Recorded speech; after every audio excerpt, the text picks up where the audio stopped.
Hi guys, welcome back to Drama Hubs. നമ്മൾ ഇന്ന് ഈ ഡ്രാമയുടെ 4ാമത്തെ പാർട്ടാണ് കാണാൻ പോകുന്നത്. കഴിഞ്ഞ പാർട്ടുകളൊക്കെ കാണാത്തവരാണെങ്കിൽ അത് കണ്ടതിന് ശേഷം തുടർന്ന് കാണാനായിട്ട് ശ്രമിക്കുക. എന്നാലാണ് മുന്നോട്ട് പോകുമ്പോൾ നമുക്ക് കഥയൊക്കെ ക്ലിയർ ആയിട്ട് മനസ്സിലാകും. വീഡിയോ ഇഷ്ടപ്പെട്ട് ഇതുവരെ നമ്മുടെ ചാനൽ സബ്സ്ക്രൈബ് ചെയ്യാതെ കാണുന്നവരാണെങ്കിൽ ഒന്ന് സബ്സ്ക്രൈബ് ചെയ്ത് നമ്മളെ സപ്പോർട്ട് ചെയ്യാനായിട്ട് ശ്രമിക്കാം. സോ ഇപ്പൊ നമുക്ക് നേരെ തന്നെ കഥയിലേക്ക് പോകാം. നെക്സ്റ്റ് ഡേ ഫുഡ് കഴിക്കാൻ ഹീറോയും ഷാനും മോമോയും ക്യാൻറ്റീനിൽ വന്നിരിക്കുമ്പോൾ ഹീറോയിൻ അവിടേക്ക് പാസ് ചെയ്ത് വരുന്നുണ്ട്. നമ്മുടെ ഹീറോയുടെ കണ്ണ് അവളുടെ മേലെ തന്നെ ആയിരിക്കും. വളരെ ഭംഗിയായിട്ടുണ്ടല്ലേ എന്ന് അവൻ അറിയാതെ തന്നെ അവന്റെ വായിൽ നിന്ന് വന്നു പോകുവാണ്. ഉടനെ തന്നെ അങ്ങനെ ഒന്നുമില്ലല്ലോ എന്ന് മോമോ പറയും. ഞാൻ ആരെയാ പറഞ്ഞതെന്ന് പോലും പറഞ്ഞില്ലല്ലോ, പിന്നെ നിനക്കെങ്ങനെ അറിയാമെന്ന് അവൻ ചോദിച്ചാല് നീ അവളെ തന്നെ അല്ലേ നോക്കിയത്, അറിയാടെ എന്ന് മോമോ പറയും. പെണ്ണെ, ഇന്നലെ രാത്രി ഞാൻ ഉറങ്ങിയിട്ടേ ഇല്ല, എന്നെ ടെൻഷനാക്കാതെ മിണ്ടാതിരിക്കുന്നുണ്ടെന്നോ ഷാലു അവളെ വഴക്ക് പറയുവാണ്. അതെ, ഇവൻ രാത്രി എന്തോ സ്വപ്നം കണ്ട് ഇടയ്ക്ക് നിലവിളിച്ച് എഴുന്നേൽക്കുന്നുണ്ടായിരുന്നു. ഇവൻ കാരണം എനിക്ക് ശരിയായിട്ട് ഉറങ്ങാൻ പറ്റിയില്ലെന്ന് ഷാൻ പറഞ്ഞതും പറ നീ എന്ത് സ്വപ്ന കണ്ടത്, ഞാൻ സ്വപ്നത്തിൽ ഉണ്ടായിരുന്നോ എന്ന് മോമോ അവനോട് കുത്തി കുത്തി ചോദിക്കാൻ തുടങ്ങി. അത് പിന്നെ ഒരു പേടി സ്വപ്നമാണെന്ന് ഹീറോ പിടിച്ചു നിൽക്കാനായിട്ട് പറഞ്ഞു വിടുന്നുണ്ട്. പേടി സ്വപ്നമാണോ? പേടി സ്വപ്നം 2 ടൈപ്പ് ഉണ്ട്. നമ്മുടെ ലൈഫ് തന്നെ മാറി മറിക്കാനായിട്ട് പാകത്തിന് ആരെങ്കിലും ലൈഫിലേക്ക് വന്ന് മീറ്റ് ചെയ്താല് പേടി സ്വപ്നം കാണും. ഇല്ലെങ്കിൽ നമ്മൾ ലവില് വീണാലും ഇങ്ങനെയുള്ള സ്വപ്നങ്ങൾ വരുമെന്ന് മോമോ പറഞ്ഞതും അങ്ങനെയൊക്കെയാണോ എന്ന് ഹീറോ ചിന്തിക്കാനായിട്ട് തുടങ്ങി. കറക്റ്റ് ആയിട്ട് ആ സമയത്ത് ഒരു എമർജൻസി വരുന്നുണ്ടെന്ന് പറഞ്ഞ് ഇവരെല്ലാവരും ഓടിച്ചെല്ലുമ്പോ ഒരു മെഷീൻ ഉണ്ട്, അത് റിപ്പയർ ആയിപ്പോയി. നമ്മുടെ ഷാലു ഒക്കെ വർക്ക് ചെയ്യുന്നുണ്ടല്ലോ, അവരുടെ വർക്കേഴ്സ് ടീമിലെ ഒരു ചീഫ് ഉണ്ട്, നമ്മുടെ ശിശിയുടെ അച്ഛൻ. അവരെ ഞാൻ ശരിയാക്കി തരാമെന്ന് പറഞ്ഞ് മുമ്പിൽ വന്ന് നിൽക്കുവാണ്. ഇവർക്കൊരു പ്രത്യേക ലക്കുണ്ട്, ഇവർ തൊടുന്ന മെഷീൻ ഒന്നും റിപ്പയർ ആകത്തില്ല, എല്ലാ മെഷീനും നല്ല കണ്ടീഷനിൽ ഓടിക്കൊണ്ടിരിക്കും അത്രേ. അങ്ങനെ ഞാൻ റെഡിയാക്കി തരാമെന്ന് പറഞ്ഞ് അവർ കൈവെക്കാനായിട്ട് വന്നതും മാനേജർ ഓടി വരുന്നുണ്ട്. ഇത് ജർമ്മനി മെഷീനാണ്, അവര് വന്ന് ശരിയാക്കിയാലേ ശരിയാവൂ, നിങ്ങൾ ഇതിൽ തൊടാനേ പാടില്ല, അത്ര എക്സ്പീരിയൻസ് മാറി പോകുന്നു നിങ്ങൾക്കില്ലെന്ന് പറഞ്ഞാല് മൊത്ത വർക്കേഴ്സും ഞങ്ങളുടെ ബോസിനെ എക്സ്പീരിയൻസ് ഇല്ലെന്നാണോ പറയുന്നത്? അവര് കൈവച്ച് ഒരു മെഷീനും കേടായിട്ടില്ലെന്ന് പറഞ്ഞ് ഓരോരുത്തരായിട്ട് ബഹളം വെക്കാൻ തുടങ്ങി. നിങ്ങളിൽ ആരെങ്കിലും ഇതിൽ കൈവച്ചാലുണ്ടല്ലോ എല്ലാവരെയും അപ്പൊ തന്നെ ജോലിയിൽ നിന്ന് പറഞ്ഞയക്കുമെന്ന് പറഞ്ഞ് മാനേജർ വാണിംഗ് കൊടുത്തിട്ട് പോയി. ഇവരെല്ലാവർക്കും വളരെ കഷ്ടമാകുന്നുണ്ട്. വർക്കേഴ്സ് എല്ലാവരും വന്ന് ഞങ്ങൾ നിങ്ങൾക്ക് സപ്പോർട്ട് ചെയ്യൂ ചീഫ്, നമുക്ക് എല്ലാവർക്കും ഒന്നിച്ച് വർക്ക് ചെയ്യാമെന്ന് പറഞ്ഞതും എല്ലാവരും മിണ്ടാതെ പോടെ എന്ന് ചീഫ് വഴക്ക് പറയും. അപ്പോ നമ്മുടെ ഷാലുവും ഷാനും അവിടേക്ക് വരുന്നുണ്ട്. ചീഫ്, നമ്മൾ ആ സീക്രട്ട് വഴി പോയാല് സെക്യൂരിറ്റിയുടെ കണ്ണിൽ പെടാതെ അകത്ത് കിടക്കാം.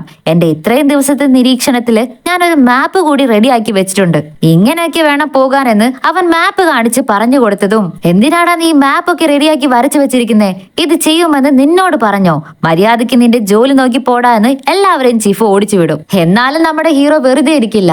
അതുകൊണ്ട് അന്ന് രാത്രി തന്നെ അവൻ മതിൽ ചാടുവാണ്. പതിയെ ആരും കാണാതെ അവൻ ഫാക്ടറിയിലേക്ക് കയറി വരുന്നുണ്ട്. നോക്കിയാല് ഈ പറഞ്ഞ പ്ലാൻ വഴി ചീഫ് അവിടേക്ക് മുമ്പേ തന്നെ എത്തിയിട്ടുണ്ടായിരുന്നു. രണ്ടുപേരും മീറ്റ് ചെയ്യുവാണ്. ഡാ, നീ എന്താണ് ഇവിടെ ചെയ്യുന്നതെന്ന് ചീഫ് ആകെ ഷോക്കാകും. ഞാൻ മാത്രമല്ല, നമ്മുടെ ടീം മൊത്തം ഉണ്ടെന്ന് പറയുമ്പോഴാണ് എല്ലാവരെയും കാണിക്കുന്നത്. അങ്ങനെ എല്ലാവരും സെക്യൂരിറ്റി അറിയാതെ അകത്ത് കിടക്കുന്നുണ്ട്. ആ സമയത്താണ് അവിടെ ക്ലീൻ ചെയ്യുന്ന ലേഡി പണിയൊക്കെ കഴിഞ്ഞിട്ട് ഇറങ്ങി വരുന്നത്. ഇവര് പോയി ഒളിച്ചിരിക്കുമായിരിക്കും. പക്ഷെ ഒരു പയ്യൻ മറഞ്ഞു നിൽക്കുന്നത് തുണിയുടെ പിന്നിലായതുകൊണ്ട് ഈ രൂപം കണ്ട് പ്രേതമാണെന്ന് തെറ്റിദ്ധരിച്ച് ആ ലേഡി പേടിച്ച് അലറി വിളിക്കാൻ തുടങ്ങി. കൂടെ സെക്യൂരിറ്റി ഓഫീസിൽ പോയി ഇൻഫോമും ചെയ്യുന്നുണ്ട്. സെക്യൂരിറ്റീസ് എല്ലാവരും ഓടിക്കൂടുന്നതിന് മുമ്പേ ഇവര് വന്ന് മെഷീനൊക്കെ റെഡിയാക്കി വിടുന്നുണ്ട്. സെക്യൂരിറ്റീസ് വന്ന് ഓടിക്കാൻ തുടങ്ങിയതും എല്ലാവരും പല വഴി ഓടി രക്ഷപ്പെടുവാണ്. അതില് ഹീറോയുടെ കൂടെ ഷാൻ അല്ലാതെ വേറൊരു ഫ്രണ്ട് ഉണ്ടായിരുന്നല്ലോ, അവൻ കറക്റ്റ് ആയിട്ട് ഓടി വന്ന് ഹീറോയിന്റെ മുമ്പിൽ വന്ന് പെടുന്നുണ്ട്. ഹീറോയിനും അവനെ നന്നായിട്ട് കണ്ടു കഴിഞ്ഞു. അപ്പോഴാണ് ബാക്കിലൂടെ ക്ലീനിങ് ലേഡി വന്ന് നീ ആരെങ്കിലും കണ്ടോ എന്ന് ചോദിച്ചാല് ഇല്ല, ഞാൻ ആരെയും കണ്ടില്ലെന്ന് ബൈല കള്ളം പറയും. നെക്സ്റ്റ് ഡേ ആ ജർമ്മൻകാരനും മെഷീൻ നന്നാക്കാനായിട്ട് വരുന്നുണ്ട്. നോക്കിയാല് അതില് ചൈനയുടെ ഒരു സ്ക്രൂ കിടക്കുന്നു.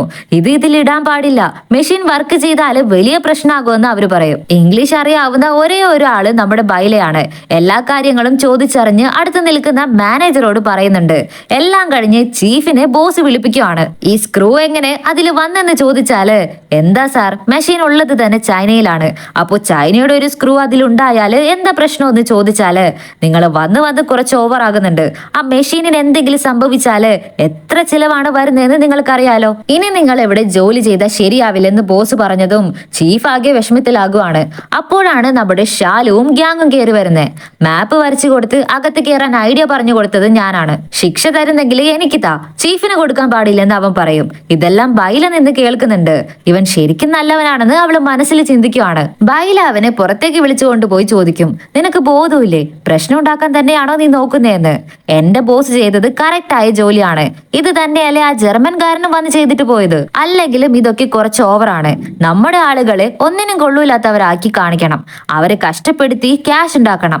ഇങ്ങനെയുള്ളവരൊക്കെയാണോ നീ സപ്പോർട്ട് ചെയ്യുന്നതെന്ന് ശാലുവും അവളോട് ചൂടാവാൻ തുടങ്ങി. ഞാൻ നിന്നെ പോലെ ഉടായ്പ പണിക്കൊന്നും പോകാറില്ല.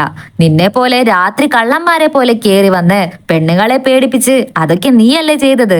ഇതൊന്നും ഞാൻ അറിയില്ലെന്ന് വിചാരിച്ചോ? അതൊക്കെ വെച്ച് നോക്കുമ്പോ ഇതൊന്നും ഒരു കാര്യമല്ലെന്ന് പറഞ്ഞിട്ട് അവള് പോകുവാണ്. ഇവളെങ്ങനെ ഇതൊക്കെ അറിഞ്ഞെന്ന് ഇവനാകെ കൺഫ്യൂസ്ഡ് ആകുന്നുണ്ട്. ഹീറോ നേരെ ചീഫിനെ കാണാനായിട്ട് വരുവാണ്. ചീഫ് വിഷമിച്ചിരിക്കുന്നത് കണ്ട് അവരെ സമാധാനിപ്പിക്കാനായിട്ട് അടുത്ത് ചെന്നിരുന്നാല്, എനിക്കറിയാടാ നീ എന്നെ ഹെൽപ്പ് ചെയ്യുമെന്ന്, കാരണം നിന്റെ ഉള്ളിൽ ഓടുന്നത് എന്റെ രക്തമാണെന്ന് അവര് പറയും. ഇതെല്ലാം നമ്മുടെ ശിശി ഉണ്ടല്ലോ, ചീഫിന്റെ മകള്, അവള് കേട്ടുകൊണ്ട് നിൽക്കുന്നുണ്ട്. എന്ത്, ശാലുവിന്റെ ഉള്ളിൽ ഓടുന്നത് എന്റെ അച്ഛന്റെ രക്തമാണെന്നോ?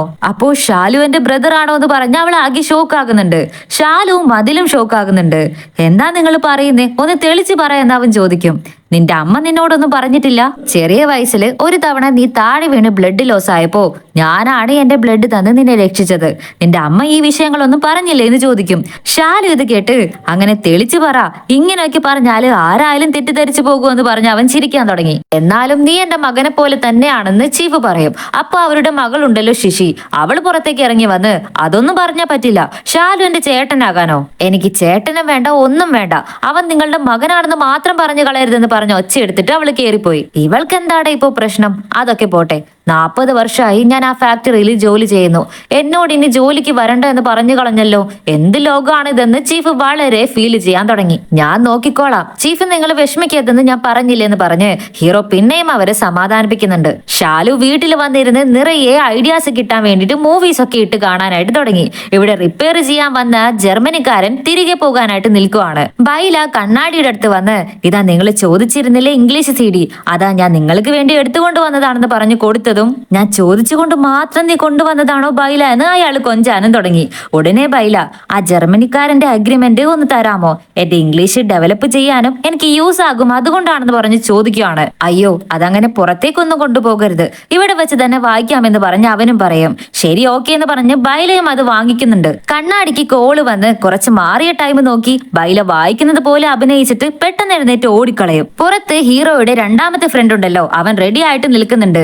അവൻ അവളെ പിക്കപ്പ് ചെയ്ത് കൂട്ടിക്കൊണ്ടുപോകും. ആ ജർമ്മനിക്കാരൻ പോകാതെ നമ്മുടെ ഷാനാണ് അയാളെ പിടിച്ചു വെച്ചിരിക്കുന്നത്. ബൈല നേരെ ആ അഗ്രിമെന്റ് കൊണ്ടുവന്ന് കാട്ടി, ഈ അഗ്രിമെന്റ് ചെക്ക് ചെയ്ത് നോക്ക്, ഒരു സ്ക്രൂ ഇട്ടത് കൊണ്ട് യാതൊരു തെറ്റുമില്ലെന്നാണ് എഗ്രിമെന്റിലുള്ളത്. 3 ദിവസത്തിനുള്ളിൽ നിങ്ങളത് വന്ന് റെഡിയാക്കണം എന്നാണ് ഉള്ളത്. നിങ്ങളുടെ എഗ്രിമെന്റ് അനുസരിച്ച് ആ മിഷൻ പോലും ഞങ്ങൾ വർക്ക് ചെയ്യിപ്പിച്ചിട്ടില്ല. അങ്ങനെയുള്ളപ്പോ ചീഫിന് എങ്ങനെ കുറ്റം പറയാൻ കഴിയുമെന്ന് അവള് മൊത്തം ന്യായങ്ങളും നിരത്തുന്നുണ്ട്. ഇത് ബോസിന്റെ അടുത്ത് എത്തിയതും, ശരി ഓക്കെ, ശിക്ഷ അവർക്ക് കൊടുക്കുന്നില്ല, നിങ്ങൾക്കാണ് തരാൻ പോകുന്നത്. പോയി എല്ലാവരും ചെയ്ത തെറ്റ് എന്താണെന്ന് ഇമ്പോസിഷൻ എഴുതി കൊണ്ടുവാ. നിങ്ങളുടെ സീനിയർ ബോസ് ഉണ്ടല്ലോ, അവർക്കിനി യാതൊരു പ്രശ്നവുമില്ല, അവരെപ്പോഴത്തെ പോലെ ജോലിക്ക് വരുമെന്ന് പറഞ്ഞതും നമ്മുടെ ഹീറോയ്ക്കും എല്ലാവർക്കും വളരെ സന്തോഷമാകുന്നുണ്ട്. നമ്മുടെ ഷാൻ അവിടെ നിന്ന് പോകുമ്പോ ഒരു ചോക്ലേറ്റ് ബോക്സ് അവിടെ ഇരിക്കുന്നുണ്ട്. അത് നൈസായിട്ട് അവൻ കട്ടുകൊണ്ടാണ് പോകുന്നത്. അതേസമയം നമ്മുടെ ബൈലയുടെ റൂമിലേക്ക് ഷാലു വരുന്നുണ്ട്. അവളെ വെയിറ്റ് ചെയ്ത് നിൽക്കുമ്പോ ബൈലയുടെ ഒരു ഫോട്ടോ കാണുവാണ്.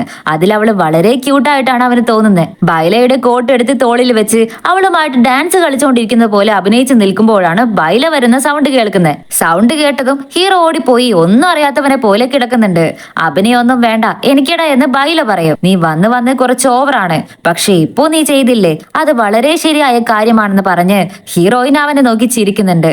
നമ്മുടെ ഹീറോയും അവളെ നോക്കി ചിരിക്കുവാണ്. ഇതോടെയാണ് ഈ പാർട്ട് ഇവിടെ കഴിഞ്ഞിരിക്കുന്നത്. നെക്സ്റ്റ് പാർട്ടുമായിട്ട് നമുക്ക് നാളെ തന്നെ കണ്ടുമുട്ടാം. അതുവരയ്ക്കും എല്ലാവർക്കും ബൈ.